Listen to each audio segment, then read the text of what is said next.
Today, we delve into a harsh reality that persists in the shadows, a dark underbelly that affects countless lives in Southeast Asia and human trafficking.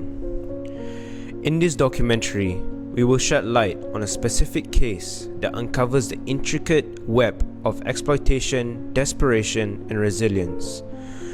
As we explore the depth of this issue, we aim not only to expose the grim realities, but also to inspire awareness and action. Human trafficking is a global crisis, but its impact is felt profoundly in this region, where stories of survival and courage often go untold. As we all know, news about human trafficking is frequently heard around us, and it's undeniable that it sounds terrifying. People are starting to feel frightened by the cruel nature of this issue. Imagine yourself in a foreign country with no family or connection to the outside world, forced into the immortal labor with no choices but to obey. That is a terrifying reality. Our research started with a survey using a Google form to see how much people know about human trafficking in Southeast Asia.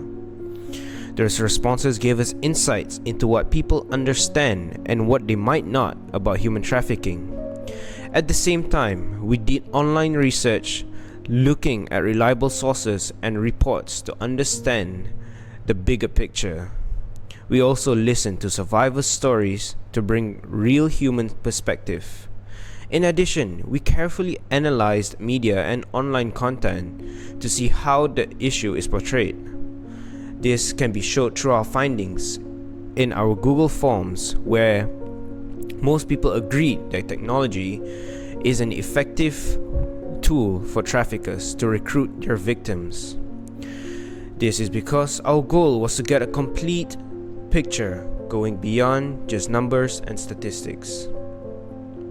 Our survey uncovered that Sihanoukville is a hotspot for human trafficking, linked to economic changes, China's online gambling ban, and the pandemic. Criminal groups, including those from different countries, dominate illegal activities, exploiting the town's vulnerability. As Chinese businesses leave, online scams are targeting low-wage workers on the rise, worsened by the weak law enforcement. A concerning aspect is the emergence of cyber slavery in human trafficking, with tens of thousands of victims estimated to be trapped in scamming compounds. Not only adults, but teenagers like me are also trapped and has a high risk of being trapped in these human trafficking schemes.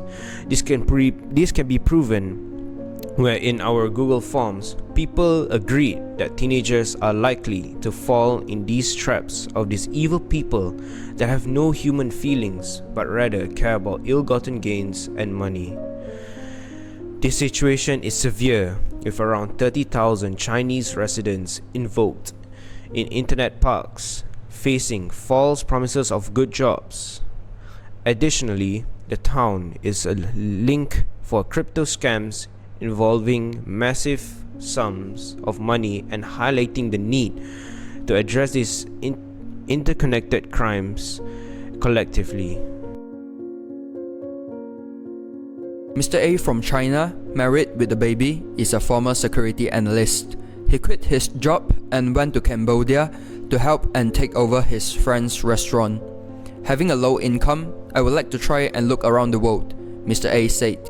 When COVID-19 caused his restaurant's downfall, a customer showed up at the right time, offering him an unrejectable job. Mr. A revealed that the job was about analyzing the security market for customers and could earn a minimum of $1,500 per month. While Mr. A thought he could work for a few months and return to his hometown, things were not going as he thought they would. When I was being transported to the company office, I found out I was not there to do what I was promised. They sold me to a scamming group for $12,000. If I want to be freed, I have to pay $12,000 for a penalty charge. There were other victims kept in the safe house, trafficked from China. One guy was tricked by an ad from WeChat about an office work in Cambodia. He revealed that he was promised a salary 10 times higher than his current earnings. Another guy was also offered a typing job with an insane salary. He's just 16 years old.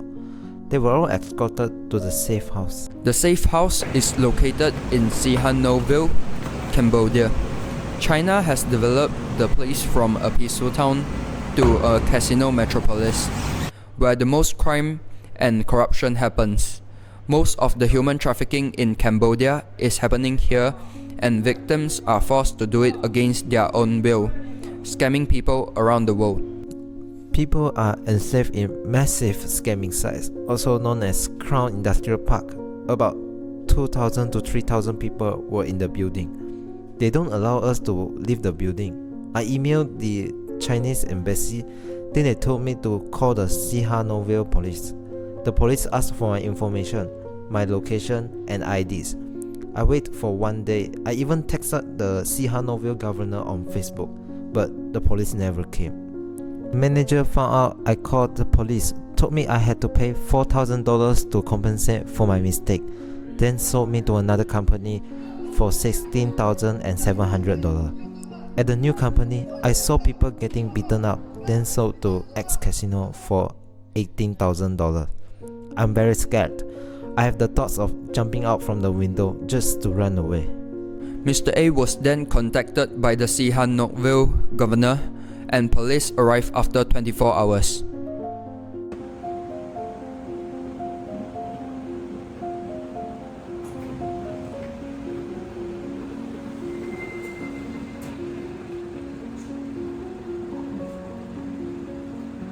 Are you police? Who are you? I'm police. Oh, this is my ID.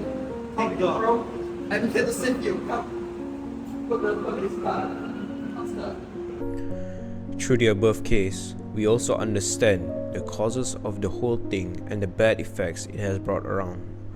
Despite the fact that we all stay safely at home, on our mobile phones, or spend time with our beloved families, these illegal activities never stop. Globally, there are 8 million victims of human trafficking every year. 2.5 million people go missing, but only 0.08% of people are eventually found and identified. And in the last 20 years, 25 million victims have been affected by human trafficking.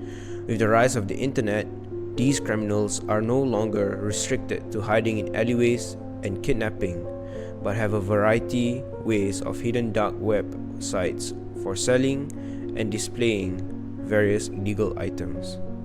There are even organizations that disguise themselves as travel agents to lure travelers to their agencies and carry out kidnappings and human or organ trafficking, or disguise themselves as large corporations to lure unemployed workers to work for them, often describing their companies as having good salaries and benefits to lead you step by step into their traps.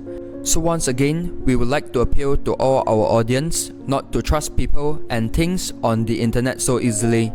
Always be alert and wary of strangers, and at the same time, to be clear that money never grows on trees.